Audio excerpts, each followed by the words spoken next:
유다 성읍에 장사하였더라. 아멘. 할렐루야. 오늘 새벽에도 오신 여러분들을 주님의 이름으로 환영하고 축복합니다. 어제 저와 여러분들은 역대하 24장 말씀에 나오는 남유다 요아스 왕에 대해서 살펴보면서 하나님의 은혜를 나눴습니다. 남유다 요아스 왕은 제사장 여호야다의 죽음을 기점으로 전반부와 후반부의 인생이 180도 달랐던 삶을 살았습니다. 오늘 본문에 나오는 그의 아들 아마샤 왕도 아버지와 비슷한 인생을 살았던 사람입니다. 성경에서 평가하는 아마샤 왕에 대해서 한번 살펴보도록 하겠습니다. 우리 1절과 2절 말씀을 함께 읽겠습니다. 같이 읽습니다. 아마샤가 왕위에 오를 때 나이가 25세라 예루살렘에서 29년 동안 다스리니라. 그의 어머니의 이름은 여호와단이요 예루살렘 사람이더라. 아마샤가 여호와께서 보시기에 정직하게 행하기는 하였으나 온전한 마음으로 행하지 아니하였더라. 이것이 아마샤에 대한 평가입니다. 아마샤는 아버지의 죽음으로 25살의 왕위에 올라서 29년이라는 시간을 통치합니다. 그런데 그는 하나님 앞에서 정직하게 행하기는 하였지만 온전하지는 않았다고 성경이 평가하고 있습니다.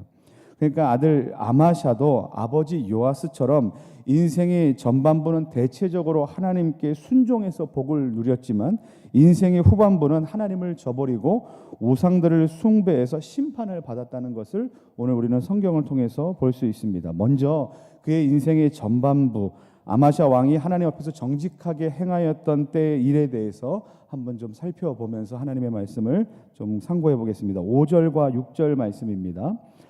아마샤가 유다 사람들을 모으고 그 여러 족속을 따라 천부장들과 백부장들을 세우되 유다와 베냐민을 함께 그리하고 20세 이상으로 계수하여 창과 방패를 잡고 능히 전장에 나갈 만한 자 30만 명을 얻고 또 은 100달란트로 이스라엘 나라에서 큰 용사 10만 명을 고용하였더니 이렇게 기록이 되어 있습니다. 아마샤 왕은 에돔 족속과의 전쟁을 지금 준비하고 있습니다. 이를 위해서 준비를 했던 것이 무엇인가 하면 전쟁에 참가할 만한 자국민들, 남유다 사람들 30만 명을 모으는 일이었습니다. 그리고 또 이어서 용병을 구입하게 되는데 은 100달란트를 가지고 북이스라엘의 용병 10만 명을 고용하기에 이릅니다. 그때 하나님의 어떤 사람이 나와서 아마샤에게 이렇게 말합니다. 7절과 8절 말씀입니다. 어떤 하나님의 사람이 아마샤에게 나와서 이르되 왕이여 이스라엘 군대를 왕과 함께 가게 하지 마옵소서. 여호와께서는 이스라엘 곧 온 에브라임 자손과 함께 하지 아니하시나이다. 이렇게 얘기하는 겁니다. 이게 무슨 말인가 하면 하나님의 사람이 아마샤 왕에게 말합니다. 당신은 이스라엘 북이스라엘과 함께 전쟁에 참여하지 마십시오라고 이야기하는 겁니다. 용병을 돌려보내는 얘기죠. 만약에 이 말을 듣지 않고 북이스라엘과 함께 그 용병들과 함께 참전을 하게 되면 하나님께서는 이 전쟁을 반드시 패하게 하실 것입니다라고 경고하는 겁니다. 근데 아마샤는 당장 고민에 빠집니다. 어떤 고민이냐면 하나님께서는 이 북이스라엘 용병 10만 명을 돌려보내라고 말씀을 하시는데 만약에 그렇게 되면 이미 지불한 돈 은 100달란트를 손해봐야 하는 상황이 돼버린 겁니다. 이미 돈을 지불했으니까 말이죠. 얼마나 아까운 돈이겠습니까? 그때 하나님의 사람이 이렇게 대답합니다. 9절 말씀입니다. 우리 함께 읽도록 하겠습니다. 9절 말씀입니다. 같이 읽습니다. 아마샤가 하나님의 사람에게 이르되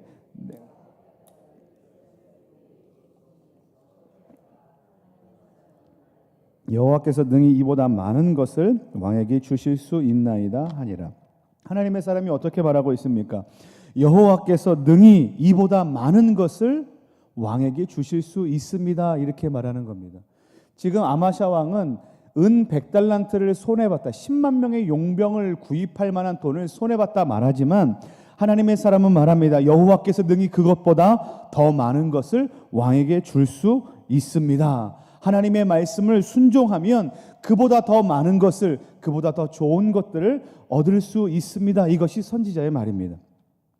그 말에 힘을 얻어 10절 말씀처럼 아마샤 왕은 북이스라엘 용병들을 그들의 땅으로 다 돌려보내고 그들 자체 병력만으로 전쟁에 참전합니다. 그리고 11절 말씀처럼 그들은 전쟁에서 어떻게 됩니까? 승리를 경험하게 됩니다. 이것이 바로 하나님의 방법입니다. 하나님의 말씀에 순종하면 세상에서 지는 것 같고 손해보는 것 같고 실패하는 것 같으나 그 모든 것을 포기하고 순종하며 하나님께로 나아갈 때 오늘 말씀에서처럼 그 은 100달란트보다 10만 명의 용병을 구입했던 그 돈보다 더 좋은 것과 더 많은 것을 하나님께서 주실 수 있다라는 사실이 오늘 말씀이 우리에게 주는 교훈입니다. 사랑하는 성도 여러분, 바라기는 저와 여러분들의 삶의 자리에서 이와 같이 하나님의 말씀과 또한 세상의 가치가 충돌하는 것 같을 때 하나님의 말씀에 순종하여 하나님의 방법대로 문제를 해결해 나가시는, 그리하여 그 때문에 포기한 것 그보다 더 좋은 것들을 얻게 되는 저와 여러분들 되시기를 예수님의 이름으로 간절히 축원합니다. 우리 두 번째 살펴볼 부분은 아마샤 왕의 후반부의 삶입니다. 정직하지 않았던 때의 일에 대해서 살펴보려고 합니다. 아마샤 왕은 분명히 인생의 전반부에 하나님의 말씀에 순종하여 복을 누렸습니다. 하지만 후반부의 삶은 그렇지 못했습니다. 오늘 말씀에 나온 그의 잘못들을 좀 몇 가지 살펴보겠습니다.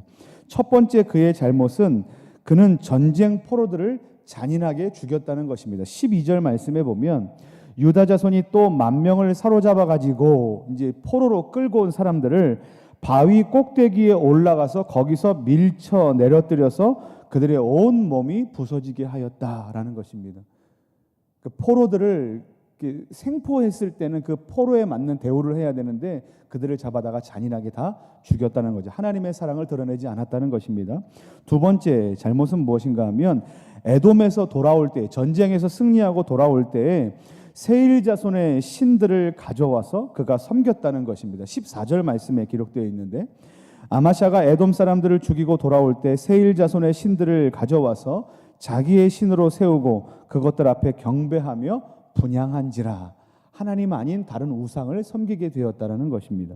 세 번째 잘못은 어떤 것이냐면 그는 이제 이와 같은 잘못된 행동을 책망하는 선지자들의 말을 듣지 않고 오히려 그 선지자를 책망하는 자리에 있게 됩니다. 15절, 16절 말씀인데 그러므로 여호와께서 아마샤에게 진노하사 한 선지자를 그에게 보내시니 그가 이르되 저 백성의 신들이 그들의 백성을 왕의 손에서 능히 구원하지 못하였거늘 왕은 어찌하여 그 신들에게 구하나이까 하며, 이것이 책망하는 말인데 선지자가 아직 그에게 말할 때 왕이 그에게 이르되 우리가 너를 왕의 모사로 삼았느냐 그치라 어찌하여 맞으려 하느냐 하니 선지자가 그치며 이르되 왕이 이 일을 행하고 나의 경고를 듣지 아니하나이다. 하나님이 왕을 멸하시기로 작정하신 줄을 아노라 하였더라.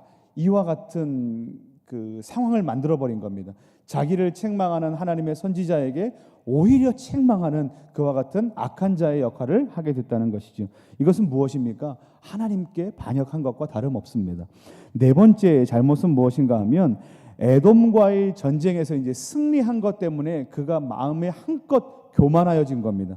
그래서 북이스라엘과 전쟁을 하려 했던 것입니다. 17절 말씀에 유다 왕 아마샤가 상의하고 예후의 손자 여호아스의 아들 이스라엘 왕 요아스에게 사신을 보내어 이르되 오라 서로 대면하자 한지라, 이렇게 되어 있는데 서로 대면하자, 이 말이 뭐냐면 너와 내가 한번 싸워보자, 전쟁을 해보자, 이와 같은 표현입니다. 이와 같은 이제 오늘 말씀에 나온 네 가지 잘못에 대해서 우리가 요약해 본다면 이렇게 요약할 수 있을 것입니다. 오늘 아마샤 왕의 후반부의 삶은 어땠냐 하면 그는 하나님을 더 이상 신뢰의 대상으로 모셔드리지 않았다라는 것이 그에 대한 평가일 수 있습니다. 이처럼 하나님을 자기 인생의 신뢰의 대상으로 모셔드리지 않은 아마샤 왕은 북이스라엘 요아스 왕과의 전쟁에서 어떻게 되냐면 패배를 경험하게 됩니다. 그리고 후에 반역자들의 손에 의해 죽음을 맞이하게 됩니다. 왕으로 정말 불명예스러운 비참한 최후를 맞이하게 된 것입니다. 그렇다면 오늘 이 후반부의 인생, 아마샤 왕의 후반부 인생을 보면서 우리는 어떤 마음을 가져야 하는가? 이와 같은 마음을 가져야 합니다. 만약 우리의 삶의 자리에서 하나님을 신뢰하지 못하는 삶의 태도가 우리 삶 안에 있다면 우리는 그곳에서 돌이켜야만 합니다. 어제 말씀과 같이 우리는 그의 삶을 반면교사로 삼아야 합니다. 사랑하는 성도 여러분, 여러분들은 지금 하나님을 온전히 신뢰하고 계십니까? 아니면 그렇지 않으십니까? 그 대답은 하나님과 우리 개인 한 사람, 우리 둘만 아는 대답인 줄 압니다. 우리의 어떠함에도 불구하고 변함없는 사실이 한 가지 있습니다. 하나님께서는 우리의 삶의 유일하고 영원하신 신뢰의 대상이시라는 사실입니다. 바라기는 혹여라도 그렇진 않겠지만 혹여라도 그렇지 못한 삶의 자리에 계시다면 돌이키시기 바랍니다. 그리고 하나님을 온전히 신뢰하시고 하나님께로 나아가 그리하여 하나님께서 우리에게 주시는 복을 온전히 누리게 되는 저와 여러분들 되시기를 예수님의 이름으로 간절히 축원합니다. 우리 함께 기도하겠습니다. 사랑과 은혜가 충만하신